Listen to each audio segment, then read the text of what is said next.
Amis du LaTeX, bonjour. Aujourd'hui, on se retrouve pour parler police fonte, police de caractère.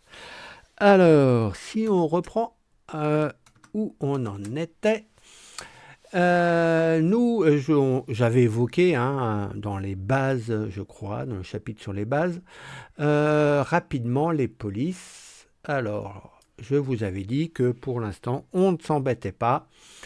Et on va définir juste la police grâce à ce code Use Package Unicode Mat. Voilà. Ce qui nous donne la police de caractère latin moderne, qui est la police par défaut maintenant de LaTeX. Alors, je vais vous parler un petit peu de police pour vous expliquer un peu. Je me suis renseigné sur ce que c'est. D'ailleurs, je vous conseille la lecture. Je mettrai le lien dans la description de cet excellent ouvrage de PDF LaTeX Allo à LaTeX. Ma vidéo est quasiment une paraphrase de ce document que je vous conseille. Donc moi je n'ai aucun mérite. Merci à Daniel Flippo. Et je me suis aidé du travail de Thierry Masson sur exposé en LaTeX. Donc je vous conseille ces deux choses là. Visionneuse, voilà. Alors, c'est quoi une police de caractère? En fait, une police de caractère, c'est trois familles. Une famille par défaut, qu'on appelle romane. LaTeX va l'appeler main font. Par exemple, voici un texte par défaut grâce à Unicode Mat. Alors, il est par défaut, donc normalement on n'a rien à faire pour l'obtenir, mais si on a changé de famille, qu'on veut remettre une autre famille, on a cette famille, on a deux façons. À chaque fois, je vous montrerai les deux façons, vous les regarderez. Donc, si j'ai un long paragraphe, ce qui est conseillé, c'est de mettre une accolade et ensuite normal fonte, notre long paragraphe, et fermer l'accolade. Si c'est juste un bout de texte, normalement pour ça, c'est ce que j'aurais fait. J'ai écrit texte normal, accolade, mon texte, je ferme l'accolade. Donc, première famille, main font, la police romane par défaut. Deuxième famille, la police sans empattement, sans sérif, sans fonte, le petit nom LaTeX. Vous voyez, le texte n'est pas le même. Tout ce qui est empattement, vous voyez, le P en bas du P, etc., disparaît. C'est souvent des polices qu'on recommande pour des élèves dyslexiques. Alors, comment obtenir ça? Même chose, soit paragraphe, soit bout. Là, au lieu de normal font, SF family ou texte SF. Et une dernière famille à écartement fixe, à chasse fixe, monofonte, c'est-à-dire que toutes les distances entre deux lettres sont égales, contrairement ici, où on n'a pas la même distance entre deux lettres, suivant les lettres. C'est ce qu'on avait avant sur les machines à écrire. Pour obtenir ça, TT family dans un paragraphe ou texte TT. Ça fait 3 TT pour le Scrabble avec 4. C'est merveilleux. Donc, une police caractère, c'est donc déjà 3 familles. Vous voyez, c'est pas qu'une chose. Mais c'est pas tout. Il y a aussi l'épaisseur. Alors, dans certaines fontes, il y a plusieurs épaisseurs. En général, il y en a 2. La médium, qui est celle-ci. Et l'épaisse, bold, gras. Voilà. Il y en a d'autres. Voilà. J'en parle pas. Une épaisseur, ça va suffire. Donc, on peut avoir un texte gras roman, roman, par défaut. Le texte sans empattement peut être gras et le texte monotype, là, à espacement fixe, peut avoir le gras. Vous voyez, on combine les deux, gras, empattement fixe. SF. J'ai fait une erreur ici, d'ailleurs. C'est texte TT. Voilà, et là, ici j'ai bien mis, mais là j'ai fait une erreur. Bon, les copier-coller. Voilà. Mais c'est pas tout. Il y a aussi ce qu'on appelle des formes. Alors, en LaTeX, c'est shape. Italique, penché, eh oui, c'est pas pareil. Et petite capitale. Alors, pour appeler deux solutions l'italique, le paragraphe, le bout de texte, le penché, le paragraphe SL shape, le bout de texte, texte SL, et les petites capitales, small caps, SC shape ou texte SC. Voilà. Et vous pouvez voir, au moins dans cette police, parce que toutes les combinaisons ne sont pas possibles dans toutes les polices. Certaines polices n'ont pas de penché. La police, ici, c'est la police par défaut, Unicode. Il y a un penché, et vous voyez, italique et penché sont tous les deux, on va dire penchés, mais c'est pas le même. Hein, vous voyez, ici, c'est plus comme quand on écrit, alors que là, c'est un texte droit qu'on aurait simplement penché.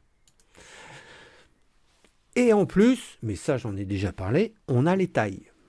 Hein, vous savez que normal size, si on veut plus petit, on va faire small, encore plus petit, footnote size, script size, tout petit, tiny size, si on veut plus grand, de large à huge, avec un H majuscule.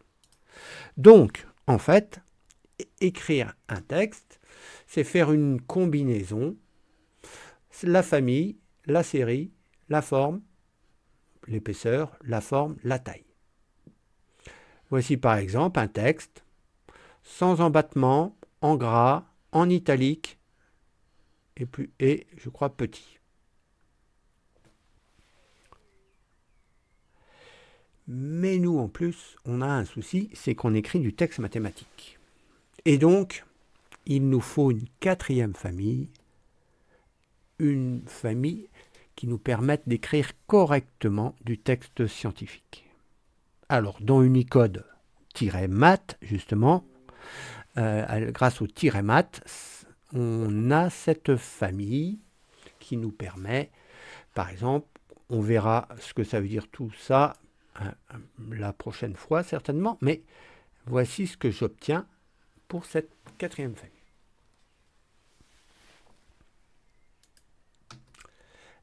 Je signale que tout ce que je dis, c'est pour loi LaTeX. Alors, on a trois façons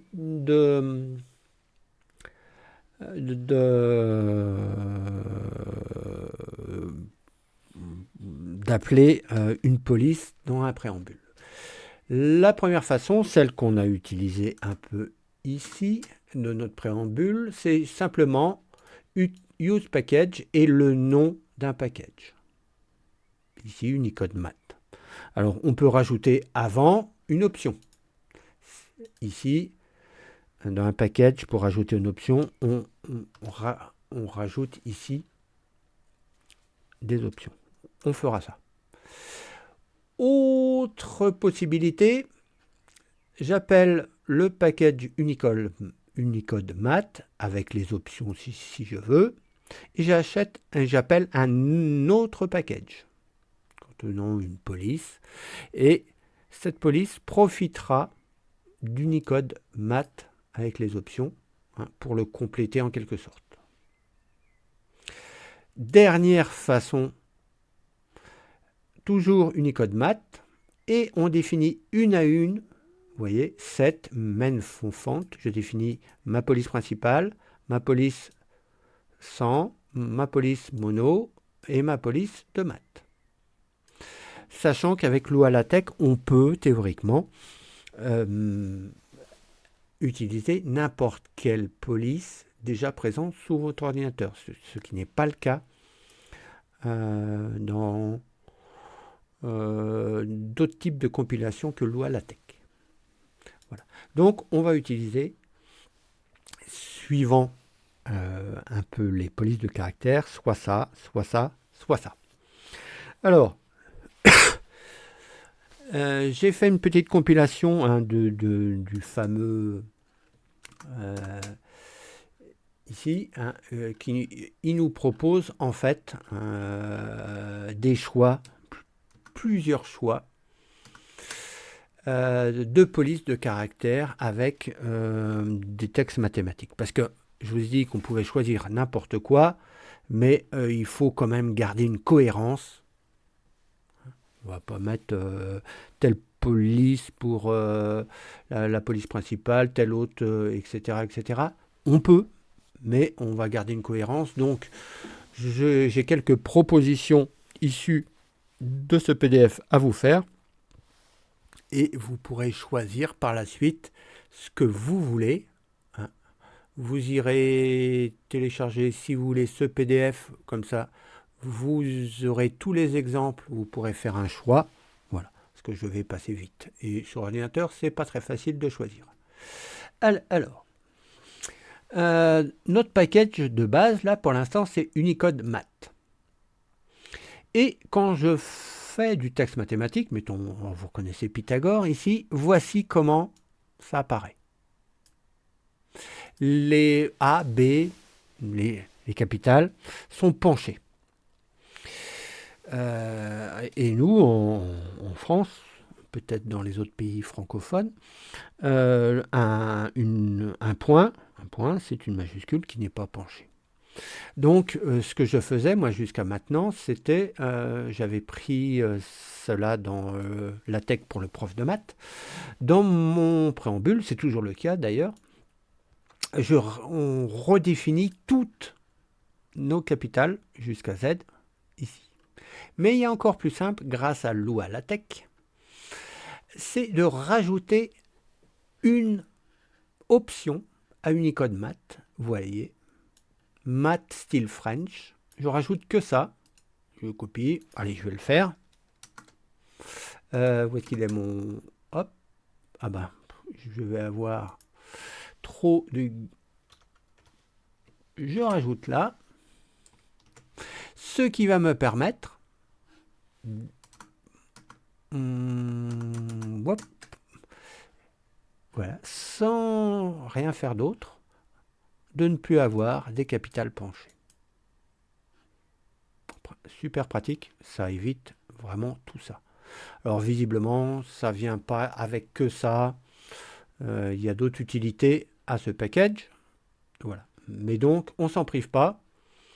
Et ça règle déjà un des problèmes que j'avais rencontré au départ, donc je m'étais renseigné. Mais ici, c'est pratique. Et j'ai pris soin dans tout ce qu'il y avait, dans toutes les propositions, de rajouter un petit peu ça par rapport à ce qui était donné dans le PDF. Alors, pour vous montrer ce qui se passe, hop, je vais faire double et je vais mettre ajuster la largeur. Voilà. Alors, je vous ai fait quelques propositions de police avec différents avec le code qui correspond. Donc vous avez juste, oh, j'ai fait une erreur, il n'y a pas de, ici là, vous m'enlevez le backslash, mais tout là on l'a déjà écrit.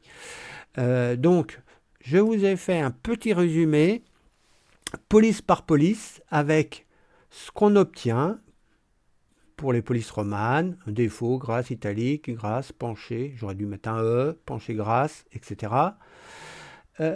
Pour les sans empattement, pour les HS fixes, voilà. Vous remarquez un petit bonhomme pas content, C'est-à-dire que vous voyez ce texte-là, il ne correspond pas à des petites capitales en gras, il correspond juste au texte gras. C'est-à-dire que dans la police Unicode, il n'y a pas, ça n'existe pas, de small caps gras. Pareil, il n'y a pas de penché. Voilà. Alors, c'est pas très grave, hein. Franchement, dans un texte, si on utilise 4 quatre différentes formes, on va dire, pas formes, mais vous m'avez compris. Oh, bon, bah ça suffit bien, hein. Là, vous voyez, j'en ai quand même 17 à ma disposition. J'ai de quoi faire. Donc, le texte mathématique rendu avec Unicode, c'est celui-là. Il est assez gracieux. Je vous mets les lettres grecques ici. Alors, vous voyez que là, c'est rendu par défaut droit grâce à StillMath French. Sinon, ça aurait été pareil que là. Là, j'ai forcé le penché. Et là, c'est différents types de calligraphie qu'on peut obtenir. Alors souvent, on rajoute un package, mais je vous expliquerai ça. Vous voyez, hein, vous avez les ensembles. Vous avez, mettons, le joli C là, qui peut correspondre à courbe. Voilà. Donc, avec Unicode, on peut obtenir ça. Vous avez la version grasse du texte mathématique. En général, on n'aime pas beaucoup mettre en gras. Si on peut faire autrement, autant le faire. Vous voyez qu'il y a des petits changements. Par exemple, le A là, quand il est mis en gras, il change. Voilà. Donc Unicode, c'est ça. Et puis là, je vais rapidement balayer les différentes propositions. Vous les retrouvez dans le PDF et ce sera à vous de faire le choix. Ensuite, New Computer Modern. Lui, vous voyez, je n'ai pas de petit bonhomme pas content. Il est quasiment complet. Alors, j'ai pu faire des erreurs, hein, à force. On n'a plus les yeux en face des trous. Police, assez joli aussi. Hein, le texte mathématique est très joli. La calligraphie aussi. Donc, un choix à ne pas négliger. Fourier, très employé, très apprécié. Belle police de caractère, mathématique. Un texte assez sobre et avec un petit empattement assez faible, donc il peut être intéressant si vous voulez quand même de l'empattement puis pas trop pénaliser vos dyslexiques. Assez complet, hein. J'ai pas de pencher en sans empattement, mais enfin bon, c'est vraiment du détail. Fourier, j'avais hésité avec Fourier, je ne sais plus pourquoi, j'avais pas pris, mais enfin bon, peut-être que j'y reviendrai. En fait, si je veux changer tous mes documents, en fait, je change mon préambule, 2 lignes dans mon préambule, et puis je refais une compilation et tout change. Donc, je n'ai pas à tout saisir, et c'est vraiment pratique. Alors, Times, qui doit correspondre, vous voyez une autre façon ici, hein, de définir. Ça, c'est le code. Très élégante aussi, hein, en général, c'est beau. Palatino, même, un peu le même principe, hein, ici, on a gardé les deux là et on a changé juste là. Donc, joli, bien. Le alpha ressemble pas trop à un A, contrairement peut-être à là. Moi, j'aime pas beaucoup. Donc ça peut être intéressant. Bookman, ça aime bien le gras. Vous voyez, le gras, lui, il pète. Autant les autres pétaient pas trop. Si vraiment vous aimez du gras, vous voulez, eh ben, Bookman, c'est pas mal. Vous avez le texte, vous regarderez ça. Vraiment. Ensuite, New Century Old School. Non, New Century School Book. Là, pareil, un gras assez fort. Un texte mathématique tout propre. très classique. Un beau texte, sympathique, c'est complet. Capé fonte, ça c'est ce que j'utilise, je ne sais plus trop pourquoi, j'avais fait ce choix à l'époque. Je trouvais assez joli. Voilà. Donc, police de caractère complète aussi. De quoi faire. Bitstream Charter, qui est pas mal non plus. Hein. Ici, toutes ces polices proposées ici, c'est des belles polices. Hein. Vous voyez quand même, hop, ça s'invente pas trop, hein, parce que il n'y avait pas de mono, donc on a rajouté ça, on a repiqué. Hein. Ensuite, Sticks tout joli, beau. Bon, vous verrez. Voici le texte. Concrete Math, sympathique aussi. Concrete Math plus Euler. Vous voyez ici, Euler, ça change un petit peu, hein, l'écriture des maths. Alors, moi, personnellement, j'y vois un intérêt, mais pas tellement Concrete Euler, mais plutôt Mint Spirit plus Euler.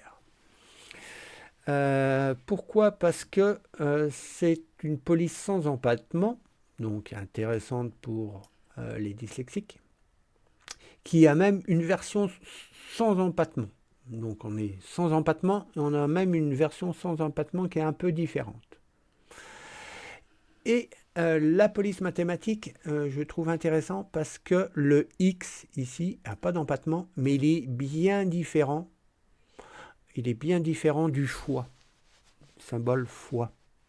Donc, c'est ce que je reproche souvent aux polices mathématiques avec sans empattement, c'est qu'il y a des confusions avec le fois. Ici, avec Spirit, et même avec Euler et Mint Spirit, c'est pas le cas. Et en plus, ce qui est intéressant, c'est que le gras, voilà, est identique au normal. Hein, vous voyez que le A ici, il ne bouge pas. Donc si vous utilisez du gras, c'est pas mal. Alors c'est un peu particulier, mais j'y pense. Hein, peut-être changer pour ça. Belle découverte. Ensuite, Noto. Alors, Noto, il faut télécharger Notomat.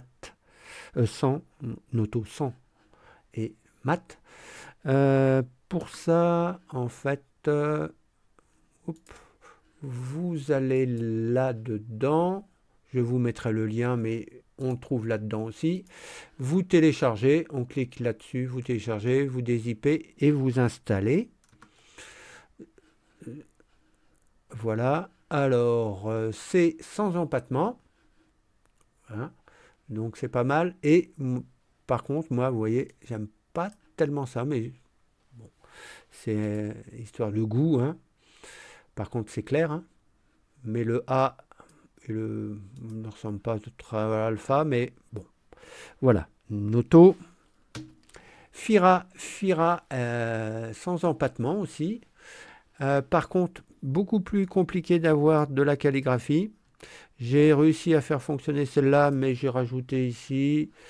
Bon, je voulais pas trop me prendre la tête. Je pense que c'est possible de retrouver nos autres, mais pas de défaut. Pas comme ça. Mais si vous n'utilisez pas trop la calligraphie, les maths, voilà, c'est sans empattement, mais le gras correspond bien aussi. Et par contre, la police est assez jolie, hein, police sans empattement, tout sobre comme ça. Capé fonte centre. Alors, capé fonte, on avait vu. En fait, on peut dire que ma police romane, c'est la police 100. En fait, c'est pour ça que ça n'existe plus.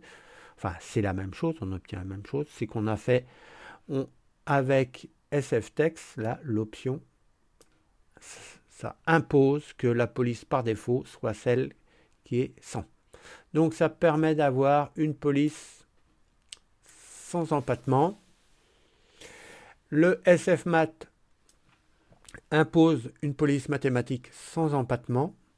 Si je supprime ça, donc c'est la variante, c'est-à-dire on garde le texte sans empattement, mais la police de caractère mathématique est avec empattement. Et donc on retrouve des X qui ne ressemblent pas du tout à des fois. Donc ça peut être intéressant. Une dernière, alors je suis sous Linux, pourtant j'arrive à fonctionner la police mathématique par défaut sous Windows. Alors je ne l'ai pas téléchargé, j'ai allumé un vieux PC avec un Windows, j'ai fait un copier dans C, Windows Font, j'ai copié Cambria, je l'ai simplement sur une clé USB, hop, je l'ai mis sous mon ordinateur Linux et j'ai fait installer chacune des polices que j'avais copiées avec l'application police sur GNOME, KDE, je ne sais pas, mais vous avez certainement, voilà. Et donc là, si vous êtes fan, alors si vous êtes sur Windows, vous n'avez rien à faire. Hein. C'est, hop, ça marchera, bien sûr. Et donc, vous retrouvez la police mathématique de Word, par exemple, de Windows. Alors, point de vue calligraphie, c'est complet. Ouais. Bon. On n'est plus dans le libre, c'est gratuit, hein, mais ça reste du Microsoft. Voilà. Donc, je vous mets tout ça, les liens. Et je vais mettre ce petit PDF là pour que vous puissiez tout choisir calmement votre police. Vous mettez ça au bon endroit. Hein. Vous remplacez ce code, si vous le souhaitez, unique par le code que je vous propose ici. Et comme ça, vous avez choisi votre police de caractère et vous n'êtes plus embêté. Et si dans un an, vous voulez changer de police de caractère, vous retournez dans votre préambule et vous changez juste le préambule. Et une recompilation, ça suffit. Et bien voilà, on a fait un peu le tour des bases, on va dire, de la tech. On a tout préparé.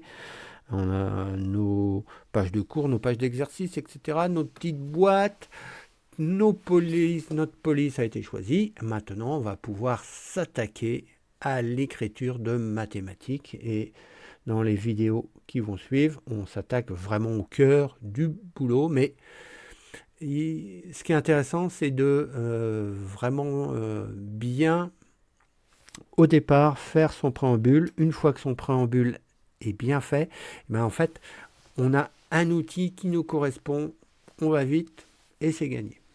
Donc, je vous dis, amis du LaTeX, au revoir et à un prochain épisode.